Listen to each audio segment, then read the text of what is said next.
నమస్తే అన్న, నేను మీ శ్రీకాంత్ మాట్లాడుతున్నా. గత 4 రోజుల కింద అమ్మాయి ఆగమైందని నేను వీడియో తీసి పోస్ట్ చేయడం అయింది. పోలీస్ స్టేషన్లో అప్పడిపడం అయిందన్న, పంజగుట్ట పిఎస్లో.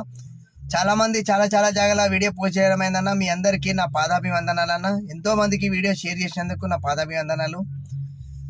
అయితే అమ్మాయి 4 రోజుల కింద అమ్మాయి తప్పిపోయిన అమ్మాయి పంజగుట్ట పిఎస్లో అప్పయిపోయాను కదన్న. ఆ తల్లిదండ్రికి ఆ అమ్మాయి వచ్చి తీసుకుపోయినరంట అన్న. 10:30 సమయంలో మా ఇంటికి ఒక అన్న ఫోన్ చేసి చెప్పారు. యాక్చువల్గా మా బస్సులు ఉంటుందంట, నాకే తెలియదు.